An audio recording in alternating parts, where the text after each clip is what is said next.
Assalamualaikum warahmatullahi wabarakatuh. Pemirsa gapai kemuliaan yang dirahmati Allah, semoga kita senantiasa dalam keadaan sehat dan selalu Allah mudahkan kita untuk senantiasa menuntut ilmu. Amin ya rabbal alamin. Pemirsa, di antara situasi terbesar yang ada pada hari kiamat kelak yang wajib diimani oleh seorang mukmin serta mempersiapkan dirinya akan hal tersebut ialah situasi di mana semua makhluk akan dikumpulkan di padang mahsyar. Dan setiap orang akan dibangkitkan dari kuburnya sesuai dengan keadaan tatkala dirinya meninggal, dari kadar ketakwaan serta keimanannya maupun dalam keadaan kufur dan bermaksiat. Dan sungguh tak ada naungan pada hari itu kecuali naungan darinya semata. Betapa dahsyat hari itu di mana Allah Azza wa Jalla akan mengadili, menimbang semua amal manusia. Nah pemirsa, hari ini insya Allah kita akan belajar dan mengkaji bersama bahasan tasawuf terkait tema dahsyatnya padang mahsyar. Seperti biasa sudah hadir di studio kita, ada gurunda kita semua. Mari kita sambut Kiai Haji Haris Sarkam. Assalamualaikum Pak Kiai. Waalaikumsalam warahmatullahi wabarakatuh. Sehat Pak Kiai? Alhamdulillah sehat walafiat. Alhamdulillah, terima kasih. Semua pemirsa sehat.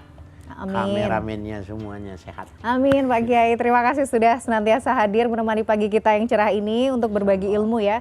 Kita hari ini akan belajar tentang padang mahsyar Pak Kiai. Masih ada berkelanjutan ya dari tema-tema kita sebelumnya. Mudah-mudahan akan ada banyak manfaat yang kita bisa petik hari ini.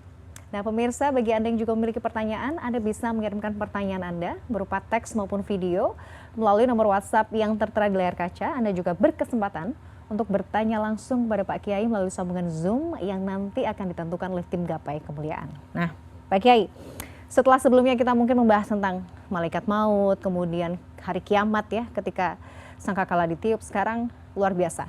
Next, perjalanan selanjutnya adalah padang mahsyar. Tadi disebutkan di awal bahwa padang mahsyar ini kan situasinya luar biasa ya, luar biasa dahsyat. Kita akan kemudian dibangkitkan sesuai dengan kondisi kita meninggal. Nah, apa yang juga perlu kita pahami dan perlu kita elaborasi lebih jauh terkait bagaimana kondisi dan dahsyatnya padang mahsyar ini, terutama dalam perspektif tasawuf ini? Tafadhol, baik, ya bismillah walhamdulillah wassalatu wassalamu ala rasulillah amma ba'du. Ketika kita lahir ya, maka tidak ada satu helai benang pun yang di tubuh kita. Maka ketika kita dibangkitkan yaumil ba'tsi wan nusur ya, bahwa digambarkan itu hufata urata ghorlan, tidak menggunakan alas kaki, tidak menggunakan baju, bahkan kondisi seperti kita baru dilahirkan. Jadi orang yang sudah dikhitan maka kembali lagi kulfahnya. Orang yang dioperasi, orang yang dimutilasi, orang yang diamputasi, semuanya akan dinormalkan kembali. Jadi seperti halnya ketika dia dilahirkan. Nah mahsyar itu, membicarakan mahsyar itu menurut Imam Al-Ghazali tidak pada kapasitas otak kita untuk mampu memahaminya, karena itu sesuatu yang termasuk yang yu'minuna bil ghaib. Kita beriman kepada sesuatu yang tidak ada gambaran realnya di dalam hadis maupun di dalam Al-Quran. Hanya saja sungguh pun dengan sedikitnya ilmu yang menjelaskan tentang padang mahsyar ini, ada isyarat-isyarat di dalam Al-Quran maupun di dalam Al-Hadis yang bisa dipedomani.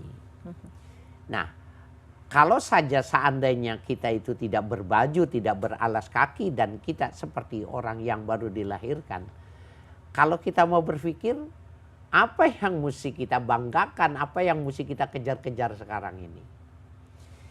Salah seorang istri Nabi, Saudah namanya, ya Rasulullah, kalau pada saat itu orang yang satu dengan yang lainnya tidak menggunakan alas baju, bagaimana dengan kami gitu loh. Kaum wanita pada saat itu dalam posisi tidak menggunakan busana bertemu dengan orang laki-laki bagaimana gitu. Maka Rasul Shallallahu Alaihi Wasallam menggambarkan tentang huru haranya pada saat itu. Yauma izin sa'nu yughni. Pada hari itu semua orang itu sudah merasa disibukkan dengan urusannya masing-masing. Jadi tidak akan ada mana tuh artis Bollywood, artis Hollywood yang ketika di dunia begitu molek ingin dilihatnya, nggak ada lagi orang berpikir tentang itu. Sehingga seorang wanita tidak akan lagi merasa malu pada saat itu karena memang orang sudah berpikir tentang saya selamat apa enggak, amal saya mencukupi apa enggak. Nah, jadi ahwalul qiyamah itu diawali di padang mahsyar ini sudah luar biasa. Saking panasnya, banyaknya orang, kondisi yang digambarkan sedemikian rupa itu sampai orang keringatnya itu ada yang semata kaki, ada yang sampai ke lutut, ada yang sampai seleher, ada yang melebihinya sehingga tenggelam dengan keringatnya. Berarti berapa lama mahsyar itu? Nah, tidak ada ayat, tidak ada hadis yang menyebutkan berapa tahun, berapa ribu tahun. Tetapi kalau digambarkan orang tenggelam dengan keringatnya sendiri, maka itu menjadi sebuah ukuran lamanya luar biasa. Nah, itu ahwalul qiyamah sudah mengerikan. Ya, pada saat itu sudah bagaimana mungkin orang mau memikirkan ibunya, memikirkan anaknya, memikirkan suaminya. Yauma izin sa'nu yughni. Setiap orang sudah sibuk dengan urusan masing-masing dan gak mau dimintain tolong. Jadi ngurusin diri sendiri aja udah repot ya Pak Kiai pada saat itu ya. Kalau kemudian menggambarkan padang mahsyar, gak tahu ini mungkin bayangan saja ya, bayangan yang ada di benak saya Pak Kiai, itu semacam padang pasir kemudian yang panas, apalagi Pak Kiai tadi menyampaikan ada hadisnya ya, keringatnya bercucuran gitu ya.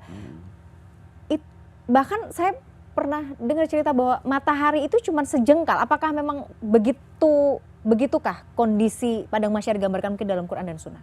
Iya, yang pasti menggambarkan tentang dunia mahsyar itu di dalam Al-Quran dikatakan yauma tubaddalul ar. Pada saat itu bumi itu sudah digantikan. Jadi bukan bumi yang bumi seperti yang ini, model yang semacam ini. Ada hadis lain yang mengatakan bahwa buminya itu putih, polos. Apakah bumi yang putih, yang polos itu kandungan sama dengan kita, bahwa tanah cuma warnanya yang berbeda, atau tanah pada bagian bawah dibalik, itu juga tidak ada penjelasan yang semacam itu. Yang jelas bumi itu bukan bumi yang sedang sekarang kita pijak ini, itu berbeda. Nah, bisa dibayangkan kalau digambarkan itu benar ya, ada riwayat yang mengatakan matahari begitu sangat dekatnya itu, panasnya yang begitu luar biasa. Walaupun ada juga yang mengatakan loh, bukan panasnya itu bukan panasnya matahari, bukankah matahari itu sudah dihancurkan bersamaan dengan pada tiupan sangkakala yang pertama kali. Iya juga sih, betul. Ya. Kan kita di ruangan yang ber-AC, kalau jumlahnya banyak juga panas. Pasti akan terasa. Apalagi kalau tidak ada AC-nya. Dan itu miliaran manusia kumpul menjadi satu. Nah, nanti mungkin kita bisa bahas lagi Pak Kiai di segmen berikutnya terkait bagaimana kondisi manusia yang itu tadi sesuai dengan amalnya. Orang yang beriman tuh akan mendapatkan kebaikan seperti apa, karena kondisinya itu tadi huru hara. Nah, nanti mungkin kita bisa bahas ya Pak Kiai. Insyaallah. Pemirsa jangan kemana-mana, Gapai Kemuliaan masih akan kembali sesaat lagi.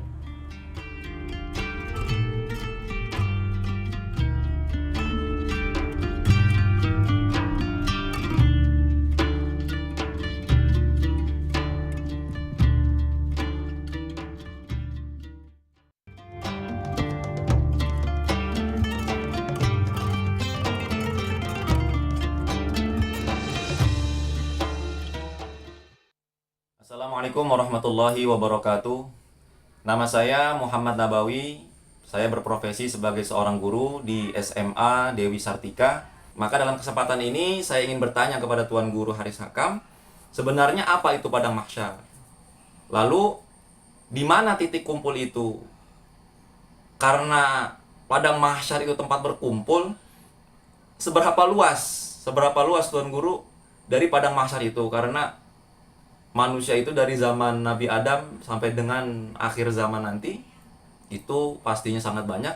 Apakah ada keterangan mengenai luasnya padang mahsyar itu? Lalu yang berikutnya, sebenarnya nanti manusia itu melakukan apa saja ketika berada di padang mahsyar? Lalu bagaimana agar manusia bisa selamat dari padang mahsyar? Apakah ada amalan-amalan tertentu? Terima kasih. Assalamualaikum warahmatullahi wabarakatuh. Waalaikumsalam warahmatullahi wabarakatuh. Pemirsa, terima kasih Anda masih menyaksikan Gapai Kemuliaan dalam episode Dahsyatnya Padang Mahsyar. Pak Kiai, tadi baru saja segmen 2 dibuka dengan pertanyaan dari Mas Muhammad Nabawi ya, seorang guru di Jakarta Selatan. Terima kasih sekali pertanyaannya Mas, bagus sekali. Ada banyak tadi, kayaknya bisa dibahas satu segmen terkait apa itu tadi Padang Mahsyar, seberapa luas, karena pasti menampung manusia dari zaman Nabi Adam sampai dengan umat Nabi Muhammad SAW. Kemudian apa saja yang dilakukan manusia dalam kondisi huru-hara seperti itu Pak Kiai, dan bagaimana kita bisa menghadapinya kelak. Tafadhol Pak Kiai. Baik, terima kasih. Sebuah ya rentetan pertanyaan yang luar biasa. Yang pertama tentang mahsyar itu artinya tempat berkumpul artinya. Ya, titik. Jadi semua makhluk manusia itu berkumpul. Dan titik kumpulnya itu di dalam hadis disebutkan itu adalah Syam. Syam, oh ya. Nah, Syam itu terdiri dari Syria, Lebanon, dan Palestina. Itulah titik tengah, poros. Ya, adapun berapa luasnya, maka tidak ada sebuah penjelasan hadis yang menjelaskan. Yang pasti dia lebih luas daripada langit dan bumi bila dihamparkan, karena dalam jumlah bilangan yang miliaran. Bisa jadi ratusan miliar orang. Yang berikutnya yang mesti kita pahami bahwa apa yang mesti dilakukan. Nah, ini menarik kalau mesti dilakukan.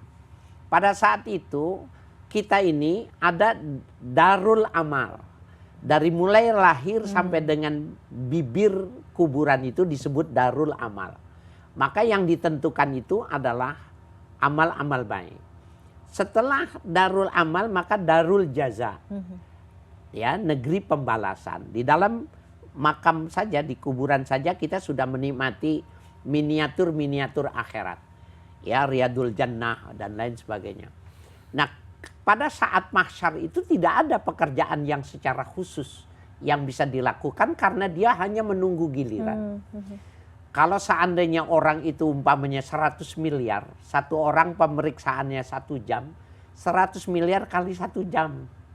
Begitu saja sudah berapa lama hitungannya, itu kalau 1 jam. Kalau yang kaya mungkin nggak cukup, ya KPK aja meriksanya itu bisa 12 jam. Betul. Itu lama. Satu orang 12 jam, ada yang tambah lagi 24 jam. Satu orang.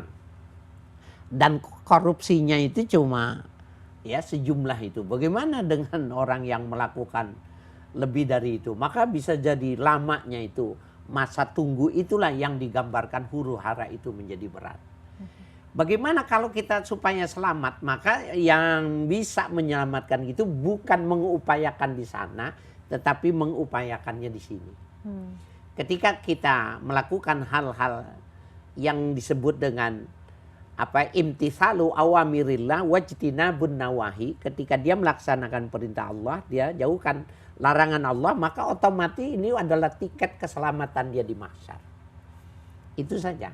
Karena dia sudah bukan darul amal, tetapi sudah masuk darul jaza, pembalasan. Pembalasan. Ya. Jadi begitu panjang, makanya sebenarnya kalau bisa dikatakan ya, kita kan sudah bahasa kerennya mungkin di spill ya, di alam kubur kan di spill, kita nih masa depannya akan seperti apa. Kalau yang mungkin itu tadi ya, selama hidupnya melakukan kebaikan, amal soleh, bisa menikmati secuil surga yang diistilahkan Pak Kiai begitu, insya Allah mungkin Padang Mahsyar akan terasa tidak sulit, atau saya nggak tahu bahasanya mungkin lebih ringan begitu ya. Tapi kalau yang kufur nikmat Pak Kiai, yang juga misalnya fasik begitu, ini kan gambaran yang tiada akhir ya berarti ya? Iya, menarik ini. Ada ulama di karangan para mutasawwifin itu, dia selalu membuat miniatur mahsyar. Jadi membuat miniatur mahsyar itu dalam imajinasi yang sempurna. Setiap kali dia mau berangkat Jumat, maka dia berangkatnya duluan. Taruhlah kalau di zaman sekarang ini orang mulai jam 10 itu sudah mulai datang. Maka dia jam 10 itu dia sudah datang ke masjid. Maka dia lihat orang yang datang ke masjid itu pakai mobil yang mahal.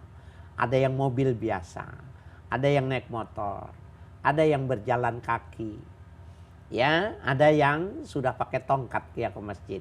Ada yang sudah dipegang sama cucunya gitu. ternyata dia membuat miniatur yang semacam ini. Di dalam hadis itu memang ada dijelasan. Ada 3 kelompok orang nanti ke padang mahsyar. Ya, nanti kalau dibilang yang pertama rukbanan, dia naik kendaraan, tetapi tidak dijelaskan dia naik kendaraan apa. Tapi yang jelas dia tidak susah payah. Dia singgah sampai di situ dengan tidak bersusah payah, dan dia tidak berkeringatan, dan dia tidak kepanasan karena ada naungan ibadah yang dia lakukan. Wa musyatan, ada orang berjalan kaki. Kalau jalan kaki dari sini umpamanya ke Palestina, berapa ribu kilometer bisa dibayangkan. Nyampainya saja udah lama. Apalagi nyampe, belum lagi urutannya panjang. Ya. Nah itu, yang ketiga ini. Ada orang yang berjalan itu, kalau dulu ada suster ngesot, ya, pantatnya kemudian didorong dengan kedua tangannya berjalan, suster ngesot itu. Karena di dalam hadis rukbanan wa musyatan, ya, wa biwajhihi, ada orang yang berjalan dengan mukanya. Maka ada di kalangan sahabat yang bertanya, bagaimana yang dimaksud jalan dengan muka? Orang itu sebenarnya tadinya di dunia itu dia jalannya dengan tanah, dengan kakinya di tanah itu. Tetapi pada saat itu kakinya sudah tidak mampu lagi. Maka dia mengupayakan menahannya, mendorongnya, mukanya itu dengan didorong dengan tangannya. Itu yang dimaksud dengan muka. Kan berarti kalau yang tadi itu naik kendaraan, tidak lama, tidak capek, tidak panas. Itu juga bagian, sudah ada gambaran miniatur akhirat juga seperti yang di alam barzah juga. Jadi tidak berlaku secara umum, orang susah semua. Ya, tetapi ada gambaran juga orang-orang yang sudah mendapatkan. Makanya membuatkan ilustrasi tentang orang datang ke masjid hari Jumat itu menarik juga. Saya ketika mendengar itu, iya benar juga ya. Orang datang ke masjid itu kan macam-macam.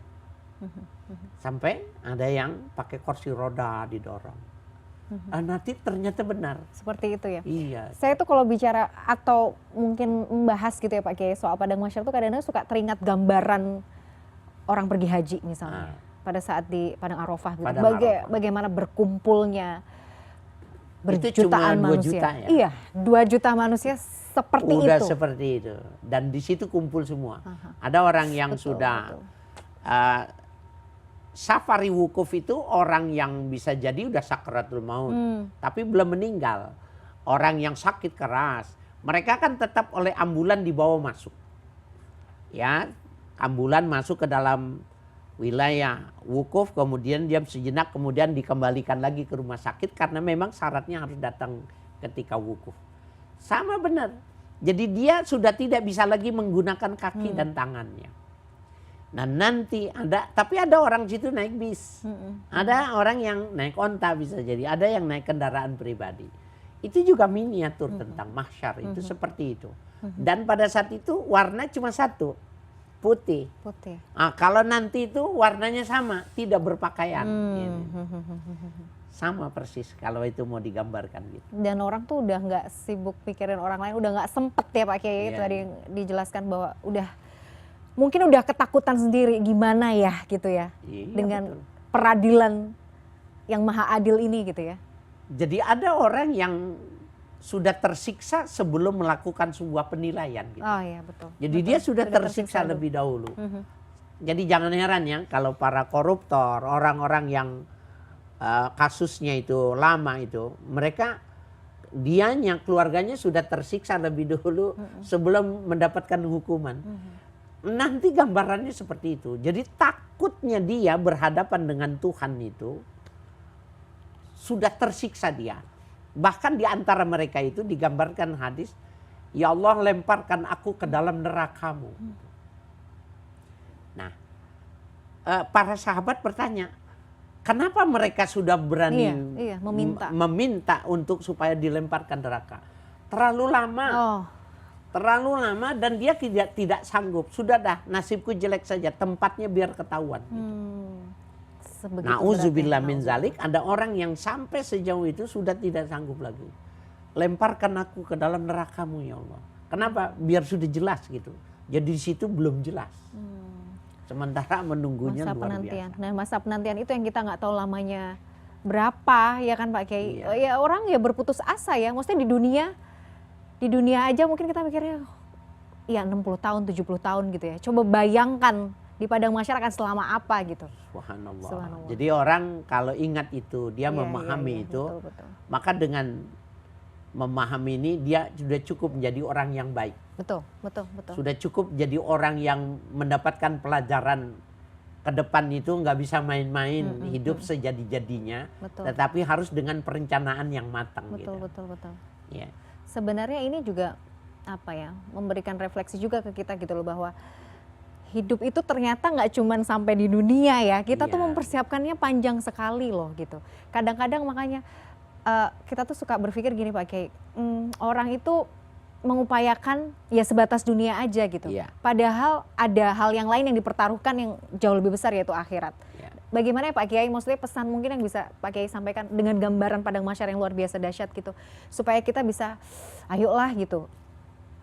Tujuan kita tuh sebenarnya akhirat loh.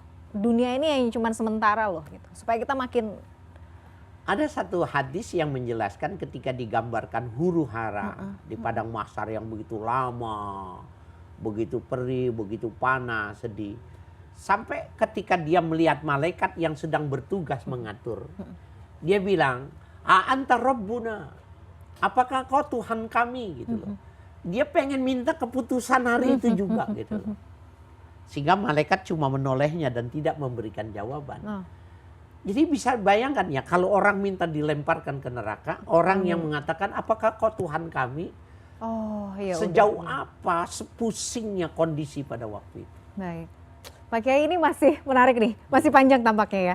Dan yang juga menjadi pertanyaan adalah bagaimana pada saat itu Nabi dan Rasul, terutama ya Rasulullah SAW, akan seperti apa beliau pada saat di padang mahsyar? Apakah akan menunggu kita, berharap kita ada di sampingnya atau seperti apa? Nanti kita bahas ya Pak Kiai ya. Insya Allah. Pemirsa jangan kemana-mana, insya Allah kita masih akan tetap membahas perkara padang mahsyar ini setelah yang satu ini.